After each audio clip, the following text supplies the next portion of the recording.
Bonjour à tous, bienvenue sur e-learning physique.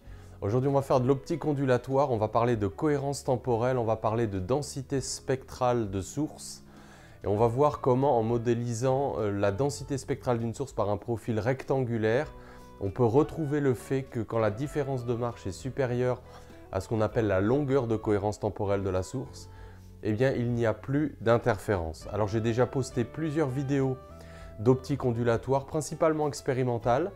Par exemple, comment mesurer une longueur de cohérence temporelle avec un Michelson en lame d'air, ou comment mesurer la largeur du doublet du sodium en observant les battements, là aussi en lame d'air à l'aide d'un Michelson.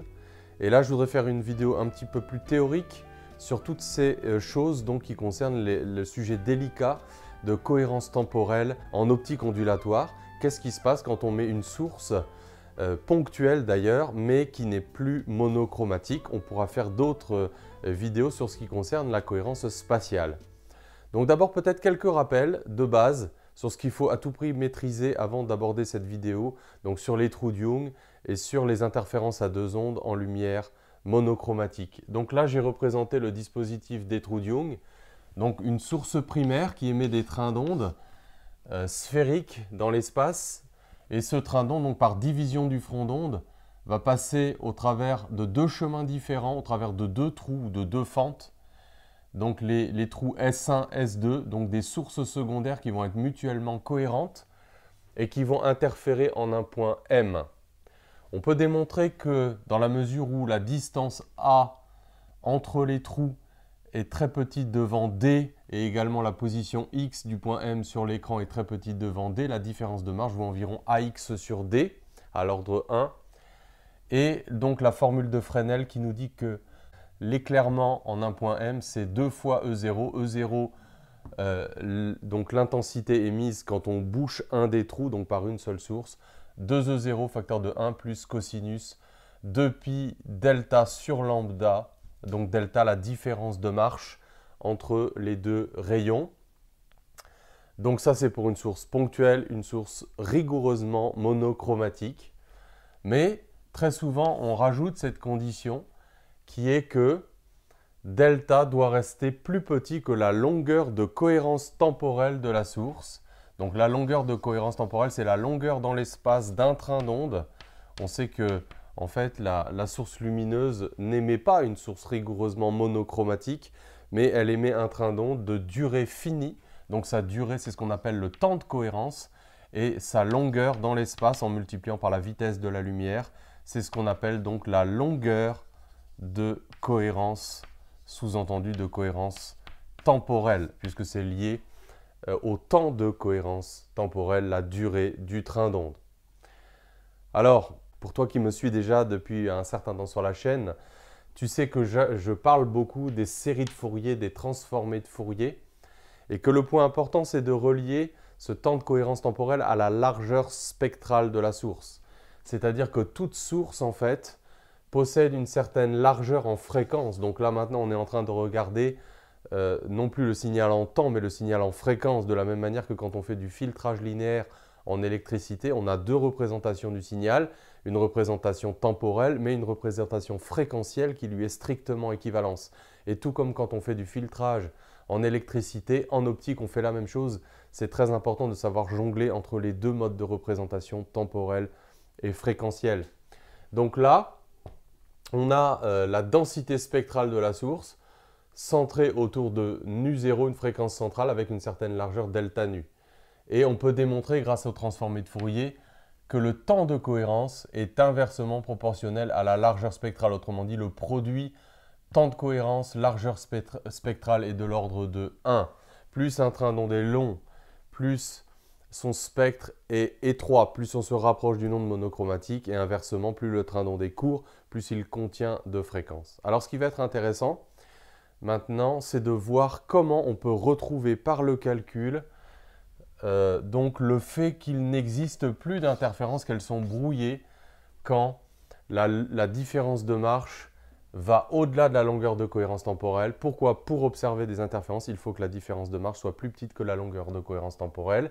Et pour ça, on caricature quelque peu cette densité spectrale par ce qu'on appelle un profil rectangulaire. C'est-à-dire qu'au lieu de prendre une forme un peu gaussienne comme ça, on prend un profil rectangulaire dans l'espace des fréquences, centré autour d'une fréquence centrale nu0 de largeur delta nu, mais une fenêtre donc qui serait constante avec une densité spectrale constante, on pourrait l'appeler I0.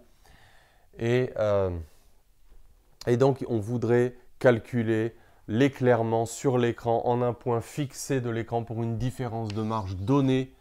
Ici, on voudrait calculer l'éclairement sur l'écran. Alors pour ça, eh bien, il faut faire un petit peu le même raisonnement que celui que j'avais fait dans la vidéo où on a le doublé, où on a deux longueurs d'onde différentes. C'est le premier cas de lumière polychromatique, c'est même le plus simple, deux fréquences différentes, deux longueurs d'onde différentes. Mais là, on a non plus seulement deux longueurs d'onde différentes, mais on a une infinité de longueurs d'onde différentes. On a un spectre continu dans cet intervalle autour de cette fréquence centrale nu0. Alors, comment traiter la même chose? Eh bien, il faut bien démarrer cette situation. On sait que quand des ondes sont cohérentes, on additionne les amplitudes des différentes longueurs d'onde. S, c'est comme ça qu'on démontre la formule des interférences à deux ondes, que ce soit en notation complexe ou en notation réelle. L'amplitude de la vibration dans l'approximation scalaire en M, c'est la somme des amplitudes et à partir de là, on remonte à l'éclairement. Mais quand les sources sont incohérentes entre elles, eh bien, on peut additionner directement les éclairements, les intensités sur l'écran. On additionne les éclairements. Et c'est ce qui va se passer ici, parce que les différentes longueurs d'onde contenues dans la source sont mutuellement incohérentes. Ça, c'est un défaut qu'on appelle de synchronisme. Les sources ne sont pas synchrones. Être synchrone, c'est avoir la même fréquence. On ne peut pas faire interférer entre eux des trains d'onde de fréquences différentes, de longueurs d'onde différentes. Ils ne donnent pas lieu à un système d'interférence. Donc, cela signifie que mentalement, dans la source, il faut isoler les différentes fréquences, les différentes longueurs d'onde. Et chaque bande de fréquences de largeur d nu, donc on va travailler entre nu et nu plus d nu. Pour d nu tendant vers 0, on a une source quasi monochromatique, donc le principe du calcul est toujours le même, c'est se ramener à une onde monochromatique pour laquelle on pourra appliquer la formule des interférences à deux ondes pour une onde monochromatique de longueur d'onde donnée, de fréquence donnée. Eh bien, on va regarder la contribution élémentaire en X, donc au point M, à l'éclairement des trains d'onde de fréquence nue. Alors évidemment, ce train d'onde de fréquence nue, cette bande de fréquence infiniment fine, va donner lieu à un système d'interférence et pour cette source quasi monochromatique, je pourrais appliquer la formule des interférences à deux ondes.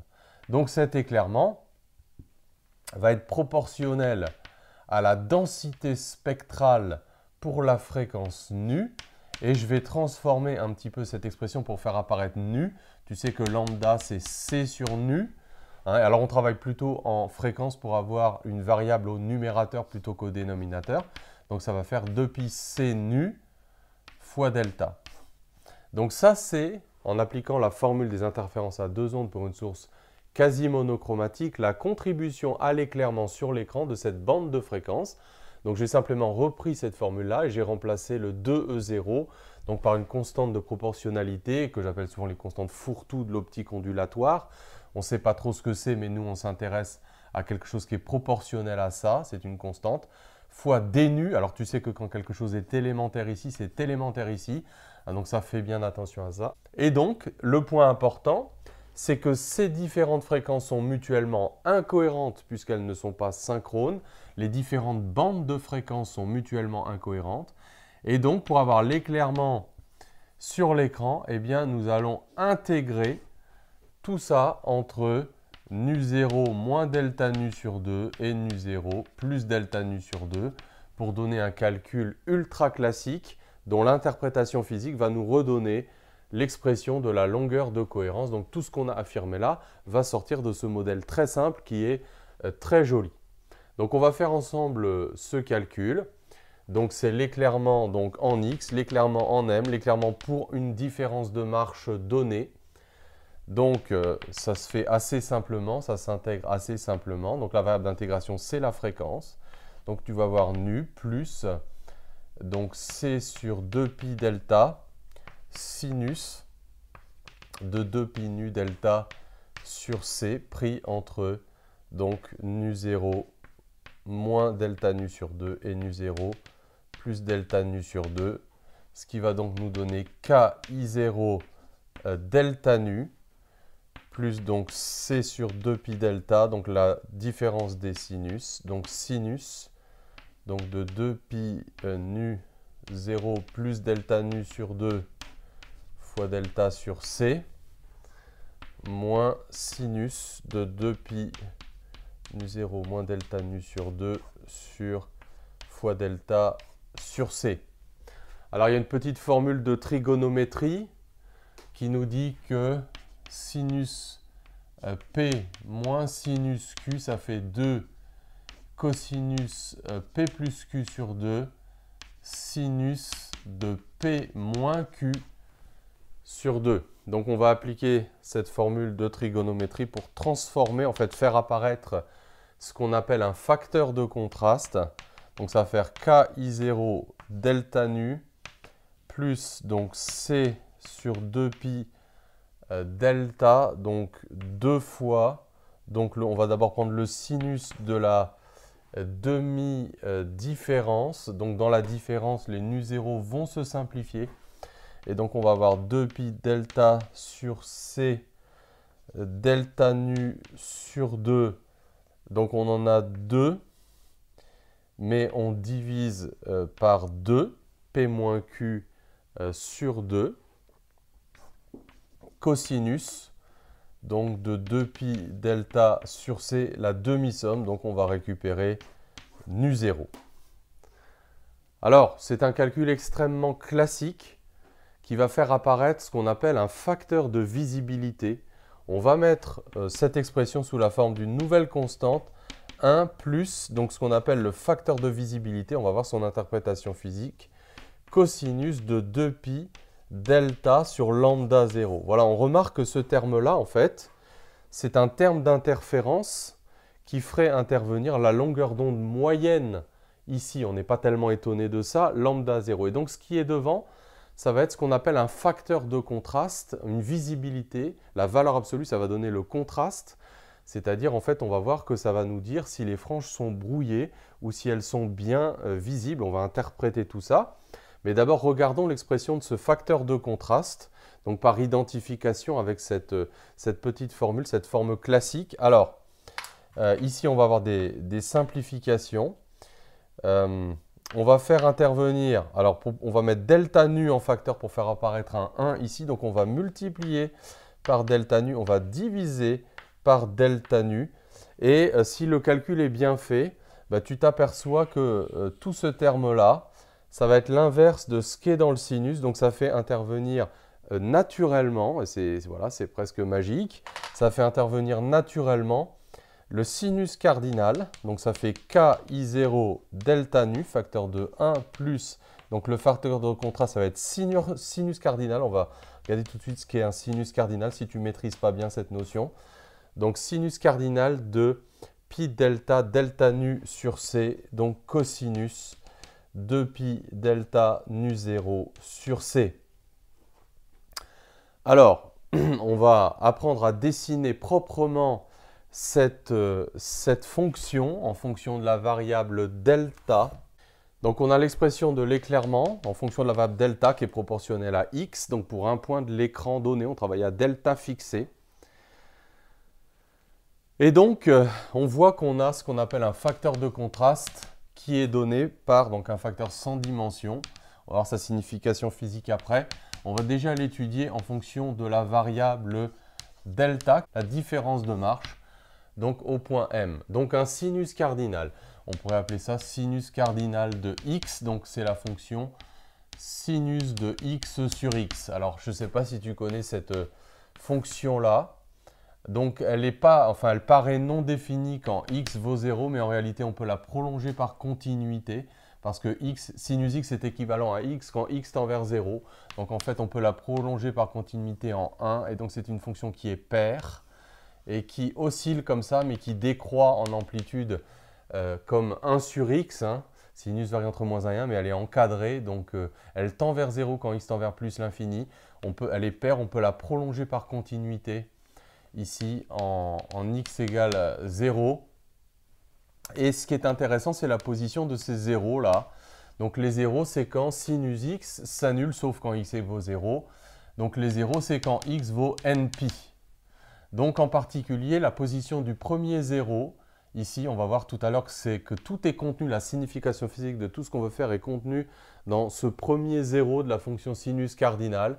Et donc si je mets une variable delta, ici, donc c'est quand pi delta nu delta sur c vaut pi, c'est-à-dire delta qui est égal à c sur delta nu. Donc ici, delta vaut c sur delta nu. On va avoir l'occasion d'en reparler. Alors, quelle est la signification de la visibilité? Eh bien, on peut démontrer que le contraste, c'est presque la visibilité. En fait, le contraste, c'est la valeur absolue de V de delta. Alors, qu'est-ce que c'est que le contraste? C'est E max moins E min, l'éclairement maximum moins l'éclairement minimum sur E max plus E min. On peut commenter très rapidement cette définition du contraste. Donc on va voir qu'en fait, comme son nom l'indique, ça nous donne le contraste de la figure d'interférence. Et ici, ça va être un contraste local. C'est-à-dire qu'il y a des figures d'interférence qui ont un contraste global quand la visibilité ou le contraste ne dépend pas du point d'observation. Mais ici, c'est un contraste local parce que cette visibilité dépend de delta.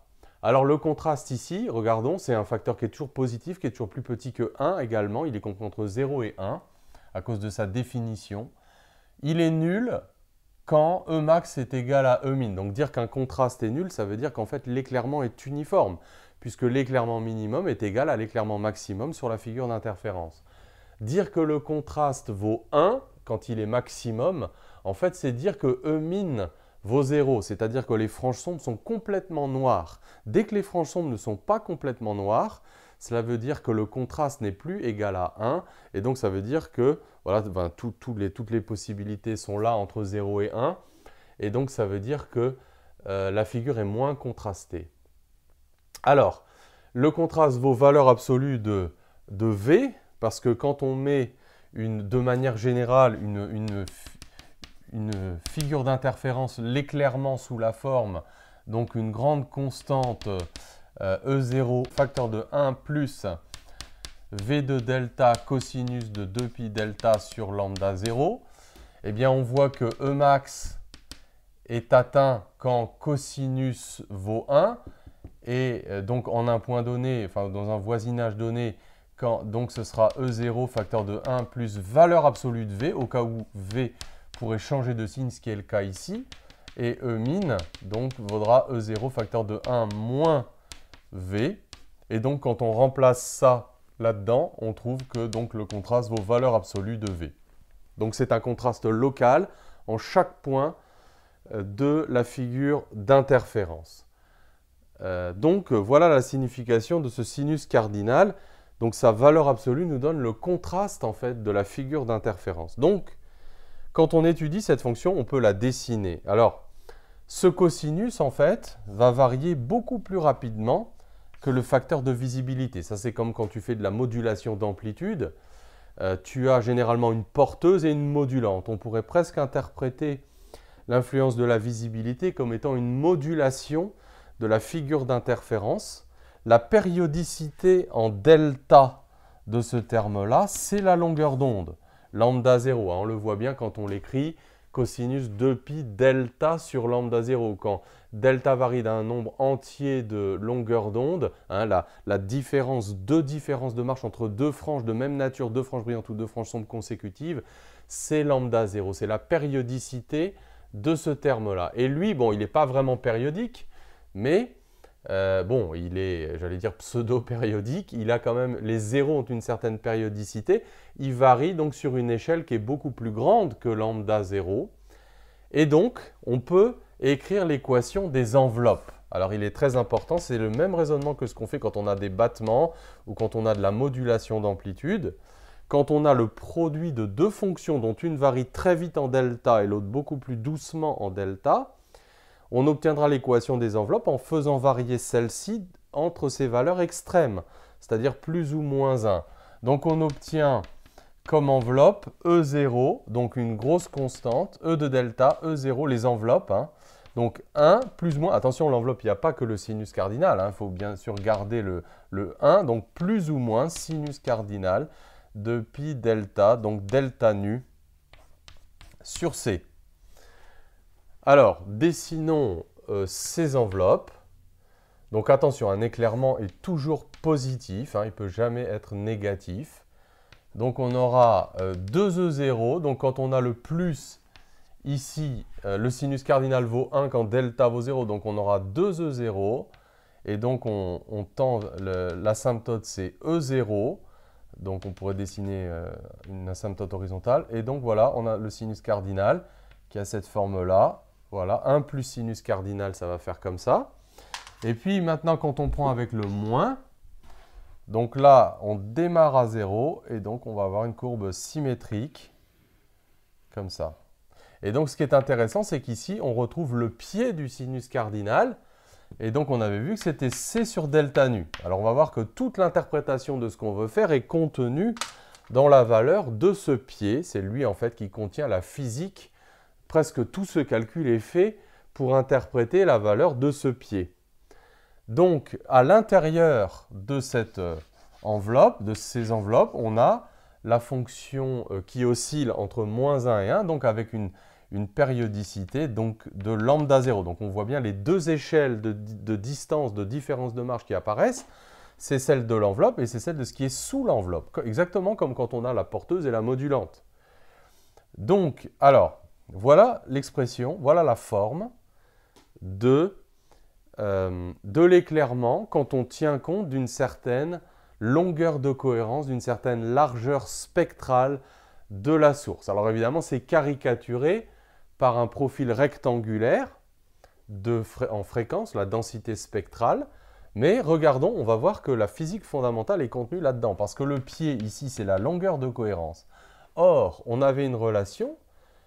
Oui, justement, on va démontrer que c'est la longueur de cohérence, c'est-à-dire que en fait, le pied ici, regardons, c'est C sur delta nu, mais delta nu, c'était 1 sur tau C, d'après la relation sur la transformée de Fourier.